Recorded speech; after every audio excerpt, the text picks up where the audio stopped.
बच्चों, हम लोग सॉलिड स्टेट में सॉलिड्स की इलेक्ट्रिकल प्रॉपर्टीज कल तक पढ़े थे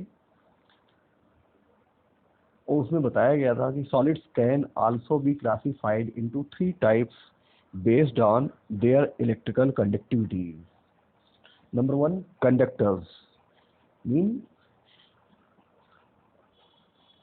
कंडक्टर मीन्स क्या होता है, जिसमें से होकर इलेक्ट्रिक पास आउट हो सकती है, वो कंडक्टर्स हैं। तो the solids with conductivity ranging between 10 to the power 4 to 10 to the power 7 ohm inverse metre inverse are called conductors. तो क्लियर हो गया, कंडक्टर्स कौन है? वो ऐसे सब्सटेंस हैं जिनसे होकर इलेक्ट्रिक पास आउट हो सकती है। देन सेकंड है insulators. They are the solids with very low conductivity, यानी ऐसे सब्सटेंस होते हैं जिनकी कंडक्टिविटी यानी जिनसे इलेक्ट्रिक पास आउट नहीं हो पाती, उन्हें कहते हैं इंसुलेटर्स। तो इनकी कंडक्टिविटी रेंज है 10 to the power -20 to 10 to the power -10 ohm inverse metre inverse. तो ऐसे सब्सटेंस जिनसे इलेक्ट्रिक पास आउट नहीं होती, उन्हें कहते हैं इंसुलेटर्स। देन इन दोनों यानी कंडक्टर्स और सेमी कंडक्टर और इंसुलेटर्स के बीच में एक सब्सटेंस आता है जिसकी कंडक्टिविटी इंसुलेटर से ज़्यादा होती है और कंडक्टर से कम होती है, उन्हें कहते हैं सेमी कंडक्टर्स। क्लियर हुआ? तो these are the solids with conductivities in the intermediate range. Intermediate range means हो गया कंडक्टर्स की कंडक्टिविटी से कम और इंसुलेटर्स की कंडक्टिविटी से ज़्यादा। These are the solids with conductivities in the intermediate range from 10 to the power -6 to 10 to the power -10 to the power 4 ohm inverse meter inverse are called semiconductors। Clear हुआ? अब हम इसमें पढ़ेंगे conduction band theory. Conduction band theory, इसको समझने है तो a metal is characterised by a band structure. अब बैंड क्या है, हम इसको पहले यहाँ से बता देते हैं। ये बैंड है, इसको कहेंगे कंडक्शन बैंड। ये ओपन बैंड है, इस पे कहीं भी कोई भी इलेक्ट्रॉन नहीं होता। और ये होते हैं वैलेंस बैंड, इनमें इलेक्ट्रॉन फिल रहते हैं। क्लियर हो गया? बैंड पहले समझ जाना। क्लियर हो गया? कंडक्शन बैंड मीन्स ये ओपन बैंड है और वैलेंस बैंड मीन्स इसमें इलेक्ट्रॉन फिल होते हैं। तो highest field band valence band and the lowest unoccupied band is called conduction band. अगर इसमें इलेक्ट्रॉन पूरे फुलफिल हैं तब उसे कहेंगे वैलेंस बैंड, और जिसमें इलेक्ट्रॉन नहीं होते हैं या जिसमें ओपन एरिया होता है उन्हें कहेंगे कंडक्शन बैंड। अब इन दोनों बैंडों के बीच में गैप भी हो सकता है। ठीक है, इन दोनों बैंडों के बीच में गैप भी हो सकता है। उस बेस पर हम इन्हें फिर conductors, insulators and semi conductors में डिवाइड करेंगे। तो पहले आते हैं कंडक्टर्स। कंडक्टर्स क्या है? जब कंडक्शन बैंड और वैलेंस बैंड के बीच में जो गैप है वो बिल्कुल ना हो या बहुत ही नॉमिनल गैप हो, या ये दोनों बैंड एक दूसरे को ओवरलैप कर रहे हो। क्लियर हो गया? और वैलेंस बैंड जो है ये पार्शली फिल हो। अब हम जैसे ही इलेक्ट्रॉन यहाँ से एनर्जी गेन करेगा तो इलेक्ट्रॉन एनर्जी ले करके सीधे कंडक्शन बैंड में मूव करेगा, यहाँ से कंडक्शन बैंड में चला जाएगा। क्योंकि इलेक्ट्रॉन मूव करेगा, इसका मीनिंग है कि इलेक्ट्रिक पास आउट हो जाएगी। क्लियर होगा। तो इन case of conductors either the valence band and conduction band overlap, एक दूसरे से ओवरलैप कर सकते हैं, और the valence band is partially field, अगर ये लगभग भरा हुआ है यानी इसमें इलेक्ट्रॉन फुल फिल है या थोड़ा सा कम है, तब इस बैंड से इलेक्ट्रॉन एनर्जी गेन करेंगे और जंप करेंगे वैलेंस बॉन्ड की ओर, वो कंडक्शन बैंड की ओर। जैसे ही इलेक्ट्रॉन मूव करेंगे, जंप करेंगे, इलेक्ट्रिक पास आउट होने लगेगी। तो कंडक्टर्स क्लियर हुआ। फिर आते हैं इंसुलेटर्स। अब इंसुलेटर्स इस बैंड थ्योरी से कैसे समझेंगे, इसको समझें। सबसे पहले हमने ये बनाया कंडक्शन बैंड। कंडक्शन बैंड ये एकदम ओपन बैंड है, इसमें कहीं भी कोई इलेक्ट्रॉन नहीं होते हैं, और ये हमने बना दिया यहाँ पर वैलेंस बैंड। वैलेंस बैंड, अब इनके बीच में देखिए ये एक गैप है, ठीक है, इसे हम कहेंगे फॉरबिडन जोन। क्लियर हो गया। या energy gap, large energy gap, ये काफी बड़ा एनर्जी गैप है। अब इसमें क्या होता है कि इलेक्ट्रॉन जो वैलेंस बैंड में है वो एनर्जी तो गेन करके निकलता है, जंप करता है, लेकिन कंडक्शन बैंड बहुत दूरी पे है, तो इलेक्ट्रॉन वहां तक नहीं जंप कर पाता, बीच में ही रह जाता है। यानी इलेक्ट्रॉन इतनी एनर्जी गेन नहीं कर पाता कि वो सीधे कंडक्शन बैंड पे जाकर के जंप करे, तो इलेक्ट्रॉन वहां तक नहीं गया, अर्थात इलेक्ट्रॉन न जा पाने के कारण इलेक्ट्रिक पास आउट नहीं हो पाती। ऐसे सब्सटेंस इंसुलेटर्स कहलाएंगे। इतना समझ में आ गया। यहाँ ध्यान रखना है लार्ज एनर्जी गैप, इनके बीच में, दोनों बैंडों के बीच में बहुत सारा गैप होता है। अब आते हैं सेमी कंडक्टर्स। सेमी कंडक्टर्स में यही कंडक्शन बैंड है, कंडक्शन बैंड, और ये हमने यहाँ लिए हैं वैलेंस बैंड। वैलेंस बैंड, अब इनके बीच में जो गैप दिख रहा है वो गैप क्या है, ये स्मॉल एनर्जी गैप है, स्मॉल एनर्जी गैप।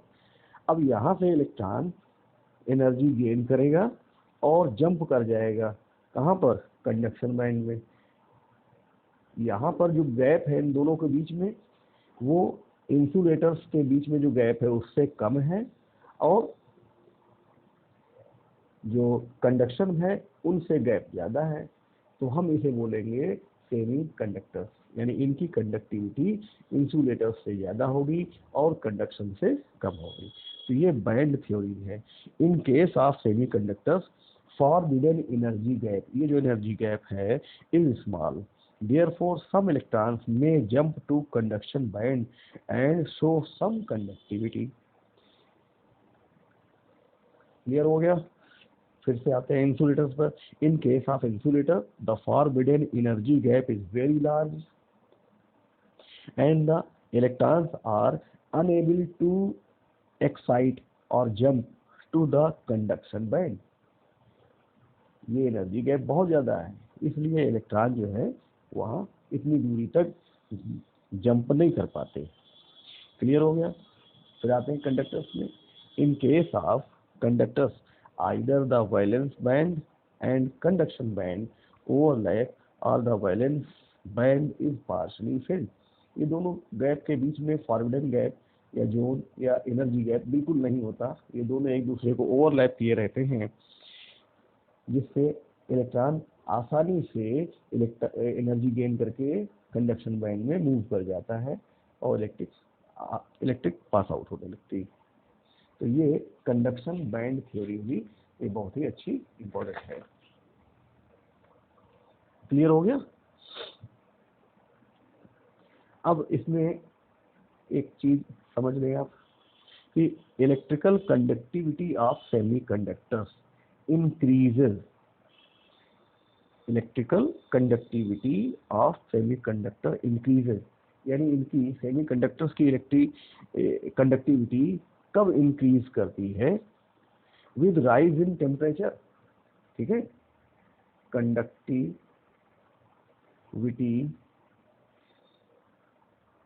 किसके?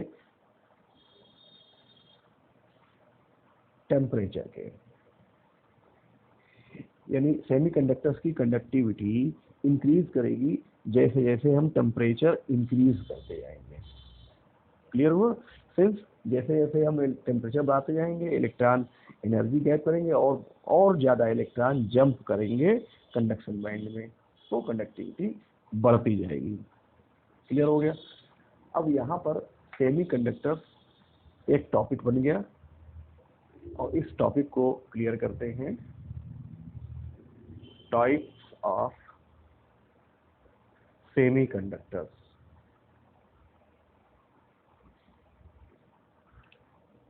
टाइप्स ऑफ सेमीकंडक्टर्स, इसमें ये 2 टाइप्स हैं।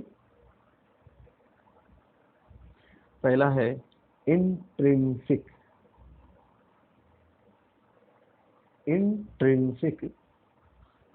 सेमीकंडक्टर्स।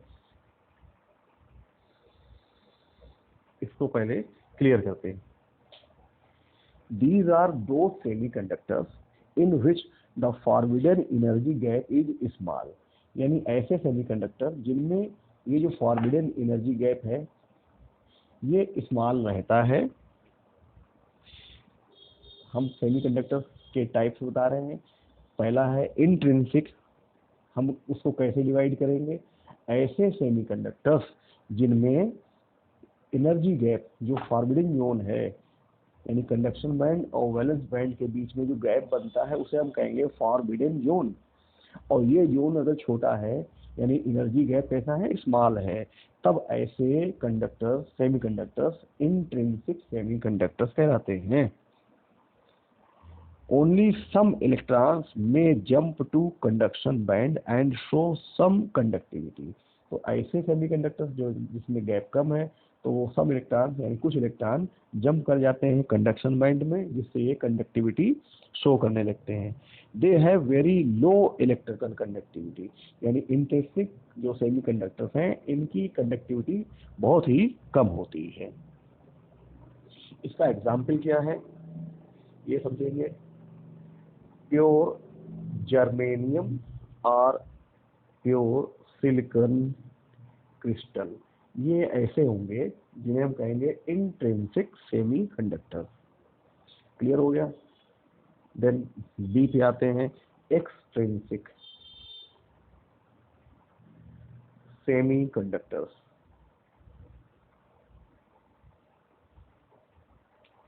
एक्सट्रिंसिक सेमीकंडक्टर, अभी यहाँ पर हम लोग फॉरबिडन गैप की बात कर रहे थे। Conduction band and valence band के बीच में जो गैप है इसे बोलते हैं फॉरबिडन जोन या एनर्जी गैप। क्लियर हुआ? जब ये गैप कम होता है, छोटा सा होता है, तब वो होता है इंट्रिंसिक सेमीकंडक्टर। इसमें केवल थोड़े ही इलेक्ट्रॉन, कम संख्या में इलेक्ट्रॉन ही जंप करते हैं कंडक्शन बैंड में और इनकी कंडक्टिविटी बहुत ही लो होती है। इसके एग्जांपल्स हैं pure germanium and pure silicon crystal. अब आते हैं एक्सट्रिंसिक सेमीकंडक्टर्स। तो इसमें क्या होगा? हम एक्सट्रिंसिक यानी बाहर से इसमें कुछ मिलाएंगे। किसमें मिलाएंगे? Pure germanium and pure silicon crystal में। तो when an appropriate impurity is added to an intrinsic semiconductor, यानी अगर हम इस जर्मेनियम या सिलिकॉन क्रिस्टल में बाहर से थोड़ी सी इम्प्योरिटी इसमें ऐड कर दें, तब क्या होगा? देयर इलेक्ट्रिकल कंडक्टिविटी इंक्रीजेज, तब इनकी इलेक्ट्रिकल कंडक्टिविटी बढ़ जाती है। क्लियर हुआ? ऐसे सेमीकंडक्टर क्या कहलाएंगे? एक्सट्रिंसिक, यानी जिसमें बाहर से कोई इम्प्योरिटी ऐड की जाती है। क्लियर हुआ? फिर से हम बता दें, जब कुछ मात्रा में इम्प्योरिटी इंट्रिंसिक सेमीकंडक्टर्स में ऐड की जाती है बाहर से, तब उनकी इलेक्ट्रिकल कंडक्टिविटी राइज करती है। ऐसे सेमीकंडक्टर्स एक्सट्रिंसिक सेमीकंडक्टर्स कहलाते हैं। अब इसमें एक वर्ड आएगा डोपिंग। डोपिंग वर्ड क्या है? The process of adding an appropriate amount of suitable impurity to increase the conductivity of semiconductors is called doping. यानी क्या हुआ, जब हम इंट्रिंसिक सेमीकंडक्टर्स में एक निश्चित मात्रा में कोई इम्प्योरिटी ऐड करते हैं जिससे उसकी इलेक्ट्रिकल कंडक्टिविटी बढ़ जाती है, राइज कर जाती है, तब इस प्रोसेस को बोलेंगे डोपिंग। क्लियर होगा? डोप करना। हमने इंट्रिंसिक सेमीकंडक्टर्स में कोई इम्प्योरिटी बाहर से ऐड की। क्यों ऐड की? क्योंकि उसका इलेक्ट्रिकल कंडक्टिविटी हमें बढ़ाना है। तब इस पूरे प्रोसेस को जिसमें हम इम्प्योरिटी ऐड करते हैं उस प्रोसेस को बोलेंगे डोपिंग। क्लियर होगा? एक बार हम फिर से इसको रिपीट कर रहे हैं। The process of adding an appropriate amount of suitable impurity to increase the conductivity of semiconductors is called doping. अभी क्लियर हुआ इतना? अब आते हैं टाइप्स ऑफ एक्सट्रिंसिक सेमीकंडक्टर। अब हमें इसके टाइप्स पढ़ने, और ये बहुत ही इम्पोर्टेंट है, इनको भी समझना होगा। तो फर्स्ट है N type semiconductors. N type semiconductor ये कैसे बनेंगे? हम ये जाने सिलिकॉन और जर्मेनियम ये फोर्थ ग्रुप के एलिमेंट हैं। फोर्थ ग्रुप, क्लियर होगा? कार्बन फैमिली में है फोर्थ ग्रुप के। तो जब हम सिलिकॉन या जर्मेनियम के क्रिस्टल में बाहर से कोई इससे अधिक वैलेंसी वाला, यानी इसकी वैलेंसी 4 है तो इससे ज़्यादा वैलेंसी वाला कौन होगा? 5, यानी फिफ्थ ग्रुप का हम फास्फोरस मिला सकते हैं, नाइट्रोजन मिला सकते हैं। ये नाइट्रोजन या फास्फोरस की इम्प्योरिटी सिलिकॉन या जर्मेनियम के क्रिस्टल में हम डोप कर दें, तब ऐसे सेमीकंडक्टर्स एन टाइप सेमीकंडक्टर्स कहलाएंगे। और इसको एक बार फिर से हम बता दें, they are formed when silicon is doped with electron rich impurity like group 15 या group 5 elements nitrogen and phosphorus etcetera. The increase in conductivity is due to the, क्योंकि इसमें हमने जो डोप किया है इम्प्योरिटी वो इलेक्ट्रॉन रिच है, इनकी 4 वैलेंसी यानी इनकी आउटर शेल में 4 इलेक्ट्रॉन्स हैं। जो 5 ग्रुप का एलिमेंट डाल रहे हैं नाइट्रोजन या फास्फोरस, उसकी आउटर शेल में 5 इलेक्ट्रॉन्स हैं। तो जो इलेक्ट्रॉन इंक्रीज हुआ नंबर, वो इलेक्ट्रॉन इलेक्ट्रिक कंडक्टिविटी शो करेगा। क्योंकि इसमें कंडक्टिविटी का रीजन इलेक्ट्रॉन के कारण हो रहा है, इलेक्ट्रॉन के बहने के कारण हो रहा है, इलेक्ट्रॉन के ज़्यादा हो जाने के कारण हो रहा है, और इलेक्ट्रॉन निगेटिवली चार्ज होता है, इलेक्ट्रॉन निगेटिवली चार्ज है। तो इसमें कंडक्शन की जो रीजन है वो निगेटिव चार्ज इलेक्ट्रॉन के कारण है, तब हम इसे बोलेंगे एन टाइप। एन माने निगेटिव। क्लियर हो गया? अब हम इसको एक फिगर बना के देखते हैं। ये सिलिकॉन है,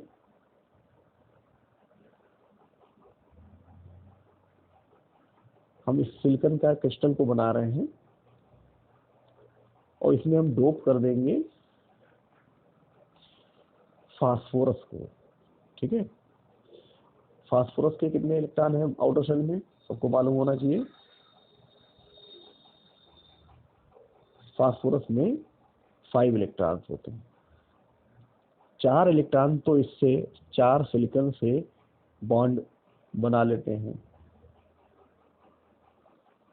क्लियर हुआ? तो एक इलेक्ट्रॉन इसका ओपनली रहता है।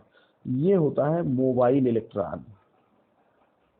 मोबाइल इलेक्ट्रॉन यानी ये इधर उधर मूव किया करेगा, और इलेक्ट्रॉन के मूव करने से ही इलेक्ट्रिक करंट पास आउट होता है। तो इसमें इलेक्ट्रिक करंट पास आउट होने का रीजन निगेटिव चार्ज इलेक्ट्रॉन है। इसीलिए हम ऐसे सेमीकंडक्टर को बोलते हैं एन टाइप, यानी निगेटिव टाइप सेमीकंडक्टर्स। इतना क्लियर हो गया। अब हम इसके बाद आएंगे पी टाइप सेमीकंडक्टर्स पे। इसको बच्चों देखेंगे, समझेंगे। P type semiconductors, P type semiconductors.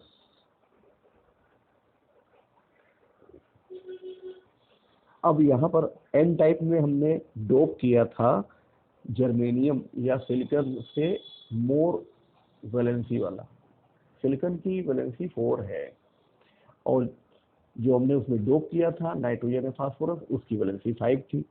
अब हम यहाँ पर डोप करेंगे सिलिकॉन या जर्मेनियम की वैलेंसी से कम वैलेंसी वाला, लेस वैलेंसी वाला, और वो होगा थर्ड ग्रुप का। जैसे एल्युमिनियम हुआ, बोरान हुआ, इनको हम इसमें डोप करेंगे। तो they are formed when silicon is doped with electron deficient impurity. Electron deficient impurity यानी जिसमें इलेक्ट्रॉनों के नंबर्स कम होते हैं, लाइक ग्रुप 13 या third group, boron, aluminum, etc. The increase in conductivity is due to the positively charged hole, जिन्हें हम कहेंगे कोटर्स। अब हम इसको पहले एक बार सिलिकॉन क्रिस्टल बना ही लेते हैं, ठीक है।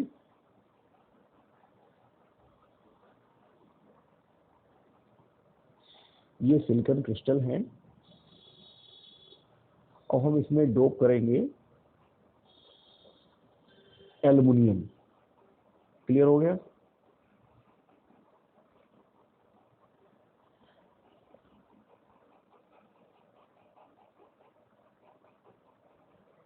यहाँ देखें, एल्युमिनियम के आउटर शेल में 3 इलेक्ट्रॉन्स होते हैं, तो वो इस क्रिस्टल में 3si से कोवेलेंट बॉन्ड बना लेंगे। एक बॉन्ड यहाँ पर नहीं बन पाएगा, ये इलेक्ट्रॉन इसका सिलिकॉन का यहाँ पर रहेगा, और यहाँ पर चूंकि एल्युमिनियम के पास 3 इलेक्ट्रॉन ही थे, तो वो बॉन्ड नहीं बन पाता। तो यहाँ पर इलेक्ट्रॉन की डिफिशियंसी वाला एक एरिया क्रिएट होता है, और वो होल बन जाता है। ये है positive charge hole, positive charge hole. कितना क्लियर हुआ। Due to absence of electron, क्योंकि यहाँ पर ये कोटर बना है, यहाँ पर इलेक्ट्रॉन की डिफिशियंसी है, तो इस इलेक्ट्रॉन की डिफिशियंसी को फिल करने के लिए कहीं से इलेक्ट्रॉन मूव करके इसमें एंट्री करता है। क्योंकि इलेक्ट्रॉन इसमें एंट्री करेगा तब ये कोटर पूरा होगा, और जहाँ से इलेक्ट्रॉन मूव करेगा तब कोटर वहाँ बन जाएगा। और इस प्रकार से इस क्रिस्टल में लगातार कोटर बनते रहते हैं, और उसमें इलेक्ट्रॉन मूव करते रहते हैं। तो यहाँ पर जो इलेक्ट्रिसिटी चली, उसका रीजन क्या है। उसका रीजन है कोटर्स, पॉजिटिवली चार्ज कोटर्स। ठीक, इलेक्ट्रिक कंडक्शन का रीजन पॉजिटिव चार्ज कोटर्स हैं, इसीलिए हम इन्हें कहते हैं पी टाइप। क्लियर हो गया, अच्छे से सबको समझ में आ गया।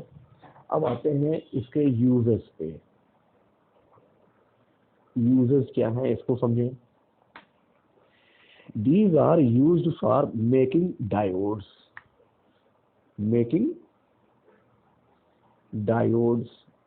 तो जितने भी इलेक्ट्रिक सर्किट बनते हैं, जहाँ हम लोग यूज करते हैं, मोबाइल यूज करें, टीवी, रेडियो, जो भी, उन सब में डायोड्स का यूज होता है।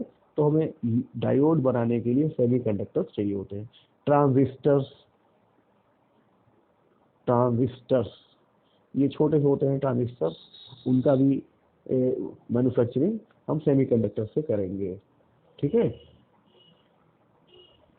Diode is a combination of n type and p type semiconductor and used as a rectifiers. Clear हुआ? ये कॉम्बिनेशन होते हैं एन टाइप और पी टाइप सेमीकंडक्टर्स के, और इनका रेक्टिफायर के रूप में हम यूज कर सकते हैं। Transistors are made by sandwich. Sandwich कैसे? ये पी टाइप, फिर एन टाइप, फिर पी टाइप, या n type, p type, n type, ये सैंडविच बन गया। सॉरी, दो पी टाइप सेमीकंडक्टर्स के बीच में जब एन टाइप सेमीकंडक्टर आए तब इसे कहते हैं पीएनपी, और जब दो एन टाइप सेमीकंडक्टर्स के बीच में एक पी टाइप सेमीकंडक्टर आएगा तब उसे बोलेंगे एनपीएन। क्लियर हो गया? तो ये ट्रांजिस्टर्स और डायोड्स बनाने में सेमीकंडक्टर्स का यूज होता है। तो बच्चों, नेक्स्ट क्लास में हम लोग डिस्कस करेंगे magnetic properties of solids. Clear हो गया? तो बच्चों आज इतना ही।